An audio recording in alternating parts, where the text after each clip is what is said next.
को समर्पण।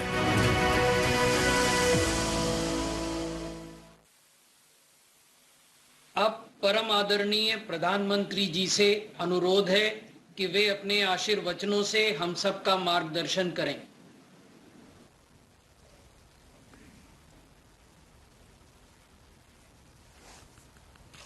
नमस्कार। राजस्थान की धरती के सपूत और भारत की सबसे बड़ी पंचायत लोकसभा के कस्टोडियन हमारे आदरणीय स्पीकर श्रीमान ओम बिरला जी, राजस्थान के मुख्यमंत्री श्रीमान अशोक गहलोत जी,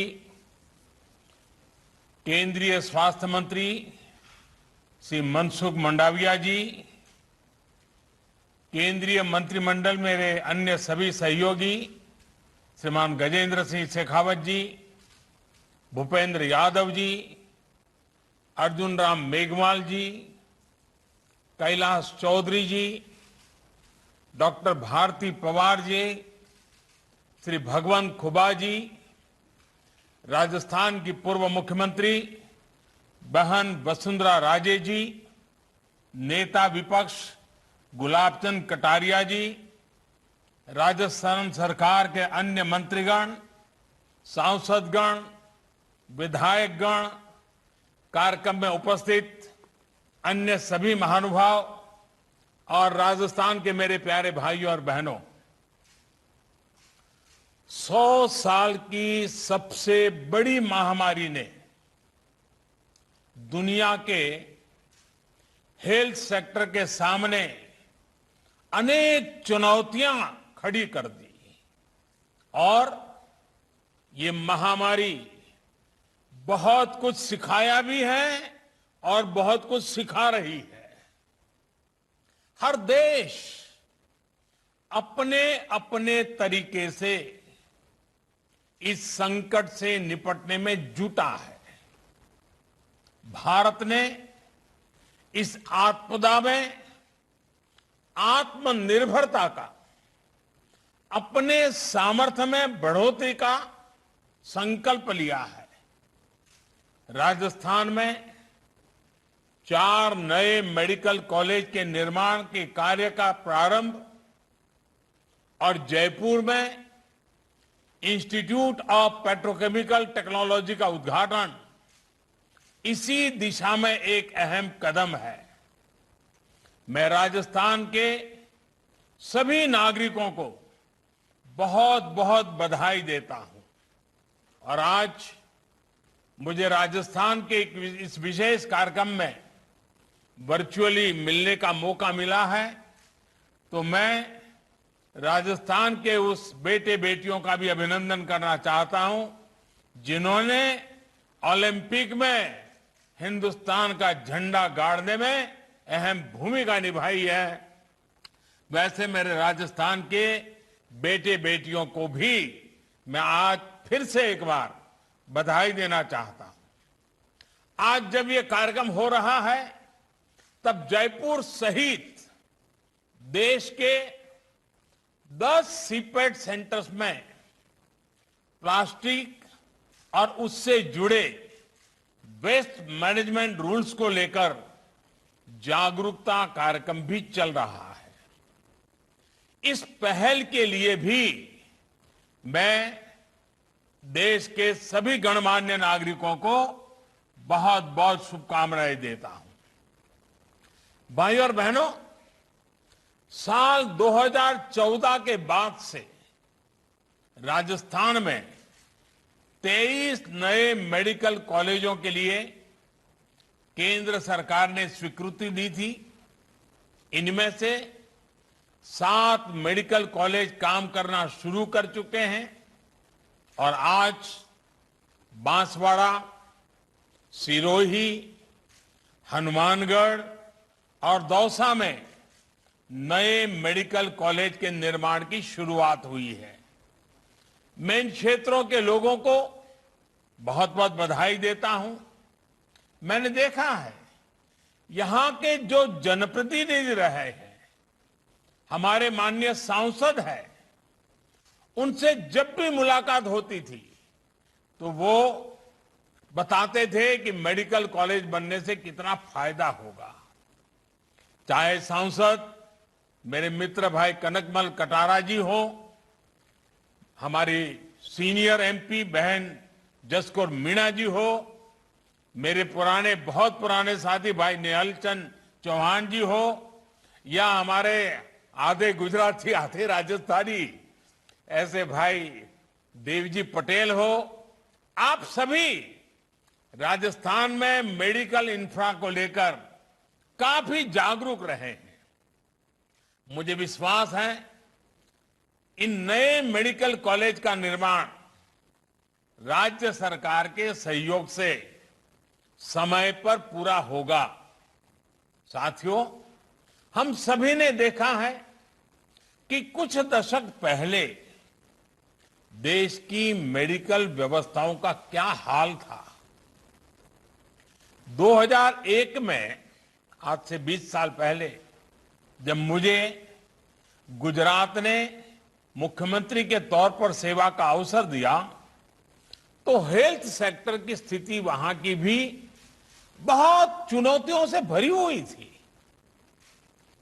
चाहे वो मेडिकल इंफ्रास्ट्रक्चर हो, मेडिकल शिक्षा हो या फिर इलाज की सुविधाएं हो, हर पहलू पर तेजी से काम करने की जरूरत थी। हमने चुनौती को स्वीकारा और मिलकर स्थितियों को बदलने की कोशिश की। गुजरात में उस समय मुख्यमंत्री अमृतम योजना के तहत गरीब परिवारों को 2 लाख रुपए तक के मुफ्त इलाज की सुविधा शुरू की गई थी। गर्भवती महिलाओं को अस्पतालों में डिलीवरी के लिए चिरंजीवी योजना के तहत प्रोत्साहित किया गया, जिससे माताओं और बच्चों का जीवन बचाने में बहुत अधिक सफलता मिली। मेडिकल शिक्षा के मामले में भी बीते 2 दशकों के अथक प्रयासों से गुजरात ने मेडिकल सीटों में लगभग 6 गुना वृद्धि दर्ज की है।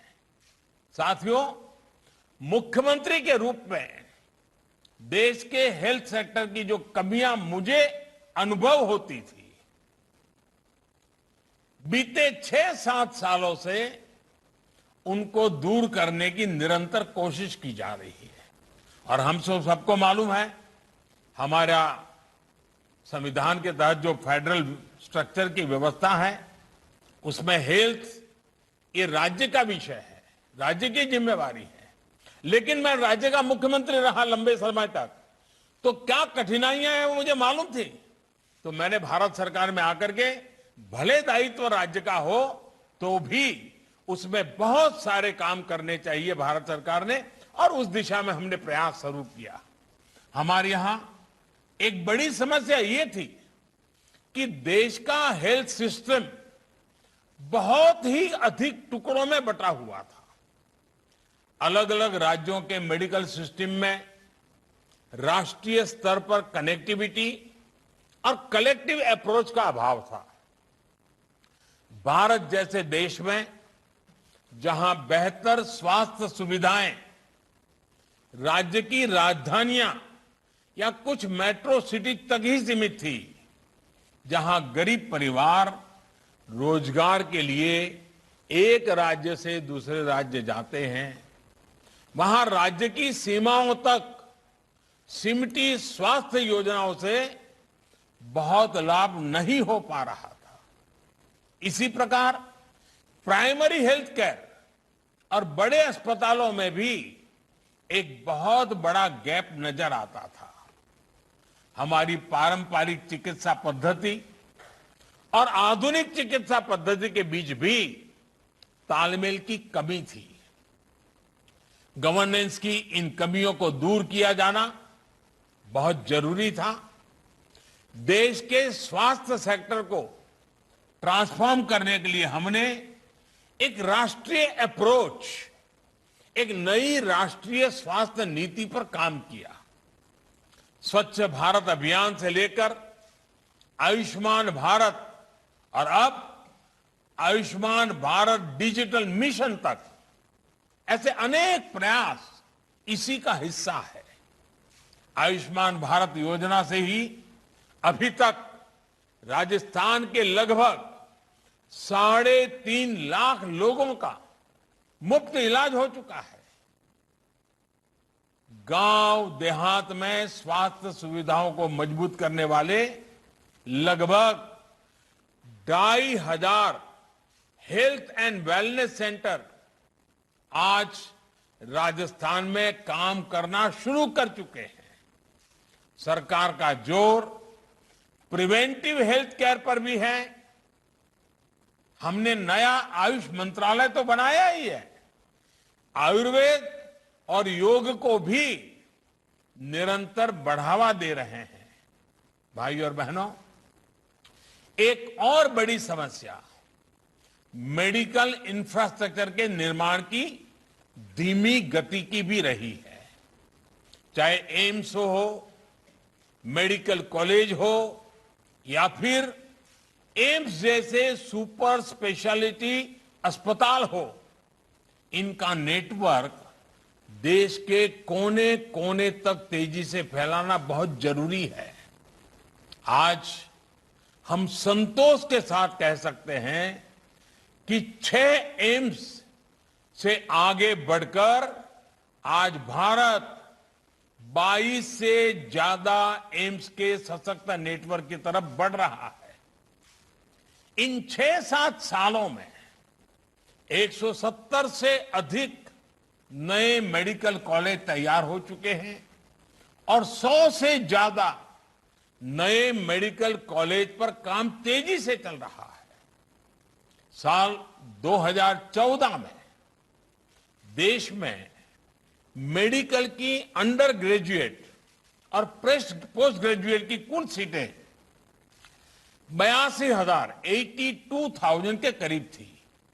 आज इनकी संख्या बढ़कर 1,40,000 सीट तक पहुंच रही है। यानी आज ज्यादा नौजवानों को डॉक्टर बनने का मौका मिल रहा है। आज पहले से कहीं अधिक नौजवान डॉक्टर बन रहे हैं। मेडिकल एजुकेशन की इस तेज प्रगति का बहुत बड़ा लाभ राजस्थान को भी मिला है। राजस्थान में इस दौरान मेडिकल सीटों में 2 गुनी से भी अधिक बढ़ोतरी हुई है। यूजी सीटें 2,000 से बढ़कर 4,000 से ज्यादा हुई हैं। पीजी सीटें राजस्थान में 1,000 से भी कम थी। आज पीजी सीटें भी 2,100 तक पहुंच रही हैं। भाई और बहनों, आज देश में प्रयास ये है कि हर जिले में एक मेडिकल कॉलेज या फिर पोस्ट ग्रेजुएट मेडिकल एजुकेशन देने वाला कम से कम एक संस्थान जरूर हो। इसके लिए मेडिकल शिक्षा से जुड़ी गवर्नेंस से लेकर दूसरी नीतियां, कानूनों, संस्थानों में बीते वर्षों के दौरान बड़े रिफॉर्म्स किए गए हैं। हमने देखा है कि पहले जो medical council of India MCI थी, किस तरह उसके फैसलों पर सवाल उठते थे, भांति भांति के आरोप लगते थे। पार्लियामेंट में भी घंटों उसकी बहस होती थी। पारदर्शिता के विषय में सवालिया निशान आते थे। इसका बहुत बड़ा प्रभाव देश में मेडिकल शिक्षा की क्वालिटी और हेल्थ सर्विसेज की डिलीवरी पर पड़ा रहा। बरसों से हर सरकार सोचती थी कुछ करना चाहिए, बदलाव करना चाहिए, कुछ निर्णय करना चाहिए, लेकिन नहीं हो पा रहा था। मुझे भी ये काम करने में बहुत मुश्किलें आई। संसद में पिछली सरकार के समय करना चाहता था, नहीं कर पाता था। इतने ग्रुप, इतने बड़े अड़ंगे डालते थे बड़ी मुसीबतों से, आखिरकार हुआ। हमें भी इसे ठीक करने के लिए बहुत मशक्कत करनी पड़ी है। अब इन व्यवस्थाओं का दायित्व नेशनल मेडिकल कमीशन के पास है। इसका बहुत बेहतर प्रभाव देश के हेल्थ केयर, ह्यूमन रिसोर्स और हेल्थ सर्विसेज पर दिखना शुरू हो गया है। साथियों, दशकों पुराने हेल्थ सिस्टम में आज की आवश्यकताओं के अनुसार बदलाव जरूरी है। मेडिकल एजुकेशन और हेल्थ सर्विस डिलीवरी में जो गैप था, उसको लगातार कम किया जा रहा है। बड़े अस्पताल, चाहे वो सरकारी हो या प्राइवेट, उनके संसाधनों का नए डॉक्टर, नए पैरामेडिक तैयार करने में ज्यादा से ज्यादा उपयोग हो, इस पर सरकार का बहुत जोर है। 3-4 दिन पहले शुरू हुआ आयुष्मान भारत डिजिटल मिशन देश के कोने कोने तक स्वास्थ्य सेवाओं को पहुंचाने में बहुत मदद करेगा। अच्छे अस्पताल, टेस्टिंग लैब्स, फार्मेसी, डॉक्टरों से अपॉइंटमेंट, सभी एक क्लिक पर होगा। इससे मरीजों को अपना हेल्थ रिकॉर्ड संभाल कर रखने की भी एक सुविधा मिल जाएगी। भाइयों और बहनों, स्वास्थ्य सेवा से जुड़ी स्किल मैन पावर का सीधा असर प्रभावी स्वास्थ्य सेवाओं पर होता है। इसे हमने इस कोरोना काल में और ज्यादा महसूस किया है। केंद्र सरकार के सबको वैक्सीन, मुफ्त वैक्सीन अभियान की सफलता इसी का प्रतिबिंब है। आज भारत में कोरोना वैक्सीन की 88 करोड़ से अधिक डोज लग चुकी है। राजस्थान में भी 5 करोड़ से अधिक वैक्सीन डोज लग चुकी है। हजारों सेंटर्स पर हमारे डॉक्टर्स, नर्सेस, मेडिकल स्टाफ लगातार वैक्सीनेशन करने में जुटे हैं। मेडिकल क्षेत्र में देश का ये सामर्थ्य हमें और बढ़ाना है। गांव और गरीब परिवारों से आने वाले युवाओं के लिए सिर्फ अंग्रेजी भाषा में मेडिकल और टेक्निकल एजुकेशन की पढ़ाई एक और बाधा रही है। अब नई राष्ट्रीय शिक्षा नीति के तहत हिंदी और दूसरी भारतीय भाषाओं में मेडिकल की पढ़ाई का भी मार्ग बना है। राजस्थान के गांव की गरीब परिवार की माताओं ने अपनी संतानों के लिए जो सपने देखे हैं, वो अब और आसानी से पूरे होंगे। गरीब का बेटा भी, गरीब की बेटी भी, जिसको अंग्रेजी स्कूल में पढ़ने का मौका नहीं मिला है, वो भी अब डॉक्टर बनकर के मानवता की सेवा करेगी। आवश्यक ये भी है कि मेडिकल शिक्षा से जुड़े अवसर समाज के हर हिस्से, हर वर्ग को समान रूप से मिले। मेडिकल शिक्षा में ओबीसी और आर्थिक रूप से कमजोर सामान्य वर्ग के युवाओं को आरक्षण देने के पीछे भी यही भावना है। साथियों, आजादी के इस अमृत काल में उच्च स्तर का कौशल न सिर्फ भारत की ताकत बढ़ाएगा, बल्कि आत्मनिर्भर भारत के संकल्प को सिद्ध करने में भी बड़ी भूमिका निभाएगा। सबसे तेजी से विकसित हो रहे उद्योगों में से एक पेट्रोकेमिकल इंडस्ट्री के लिए स्किल्ड मैन पावर आज की आवश्यकता है। राजस्थान का नया इंस्टीट्यूट ऑफ पेट्रोकेमिकल टेक्नोलॉजी इस क्षेत्र में हर साल सैकड़ों युवाओं को नई संभावनाओं से जोड़ेगा। पेट्रोकेमिकल्स का उपयोग आजकल एग्रीकल्चर, हेल्थ केयर और ऑटोमोबाइल इंडस्ट्री से लेकर जीवन के अनेक हिस्सों में बढ़ रहा है। इसलिए स्किल युवाओं के लिए आने वाले वर्षों में रोजगार के अनेक अवसर बनने वाले हैं। साथियों, आज जब हम इस पेट्रोकेमिकल संस्थान का उद्घाटन कर रहे हैं तो मुझे 13-14 साल पहले के वो दिन भी याद आ रहे हैं जब गुजरात के मुख्यमंत्री के रूप में गुजरात में हमने पेट्रोलियम यूनिवर्सिटी के आइडिया पर काम शुरू किया था। तब कुछ लोग इस आइडिया पर हंसते थे कि आखिर इस यूनिवर्सिटी की जरूरत क्या है, यह क्या कर पाएगी, इसमें पढ़ने के लिए छात्र छात्राएं कहां से आएंगे। लेकिन हमने इस आइडिया को ड्रॉप नहीं किया। राजधानी गांधीनगर में जमीन तलाशी गई और फिर पंडित दीनदयाल पेट्रोलियम यूनिवर्सिटी पीडीपीयू इसकी शुरुआत हुई। बहुत ही कम समय में पीडीपीयू ने दिखा दिया है कि उसका सामर्थ्य क्या है। पूरे देश के विद्यार्थियों में वहां पढ़ने की होड़ लग गई।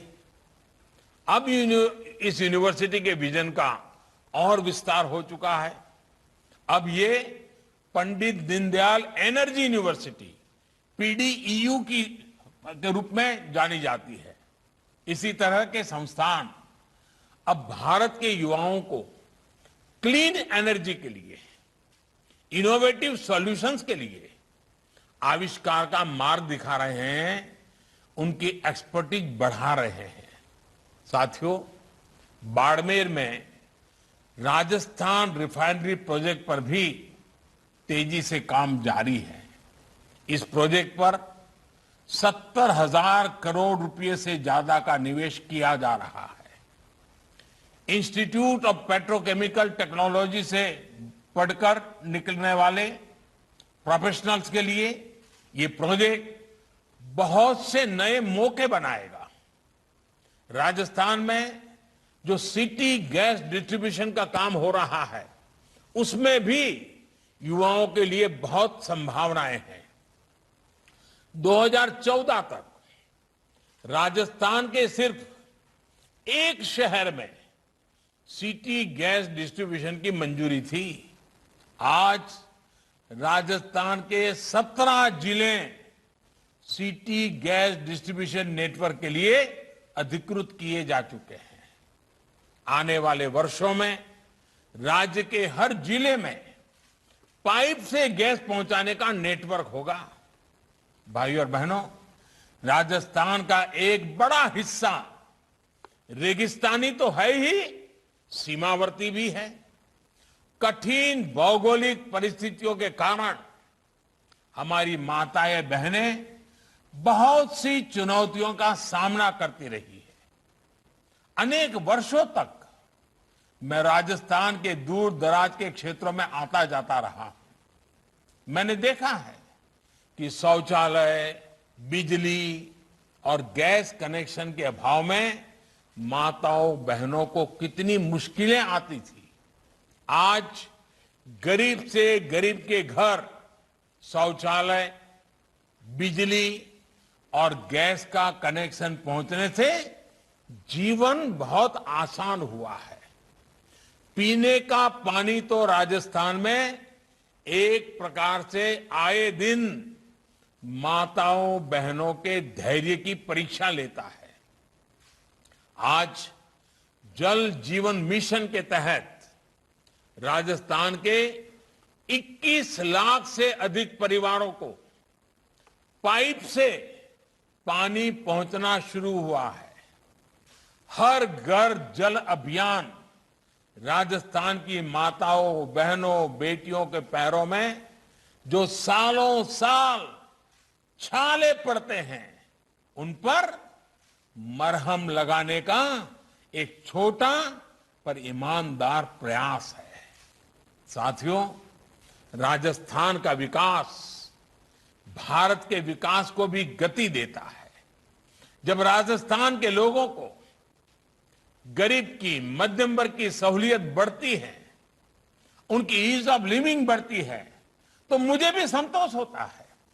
बीते 6-7 वर्षों में केंद्र की आवास योजनाओं के माध्यम से राजस्थान में गरीबों के लिए 13 लाख से अधिक पक्के घर बनाए गए हैं। पीएम किसान सम्मान निधि के तहत राजस्थान के 74 लाख से ज्यादा किसान परिवारों के बैंक खाते में लगभग 11,000 करोड़ रुपए सीधे किसान के खाते में ट्रांसफर हुए हैं। प्रधानमंत्री फसल बीमा योजना के तहत राज्य के किसानों को 15,000 करोड़ रुपए से अधिक का क्लेम भी दिया गया है। साथियों, बॉर्डर स्टेट होने के नाते कनेक्टिविटी और बॉर्डर एरिया डेवलपमेंट को प्राथमिकता का लाभ भी राजस्थान को मिल रहा है। नेशनल हाईवे का निर्माण हो, नई रेलवे लाइनों का काम हो, सिटी गैस डिस्ट्रीब्यूशन हो, दर्जनों प्रोजेक्ट्स पर तेजी से काम जारी है। देश के रेलवे को ट्रांसफॉर्म करने जा रहे डेडिकेटेड फ्रेट कॉरिडोर का भी बड़ा हिस्सा राजस्थान से और गुजरात से है। इसका काम भी नए रोजगार की अनेक संभावनाएं बना रहा है। भाइयों और बहनों, राजस्थान का सामर्थ्य पूरे देश को प्रेरणा देता है। हमें राजस्थान के सामर्थ्य को भी बढ़ाना है और देश को भी नई ऊंचाइयों पर पहुंचाना है। ये हम सबके प्रयास से ही संभव है। सबका प्रयास। ये आजादी के 75 वर्ष में हमने ये सबका मई प्रयास, इस मंत्र को लेकर के और ज्यादा ताकत से आगे बढ़ना है।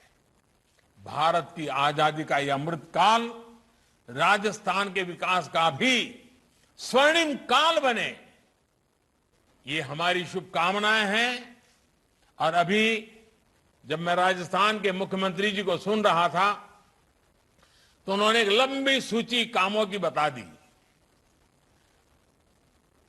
मैं राजस्थान के मुख्यमंत्री जी का धन्यवाद करता हूं कि उनका मुझ पर इतना भरोसा है।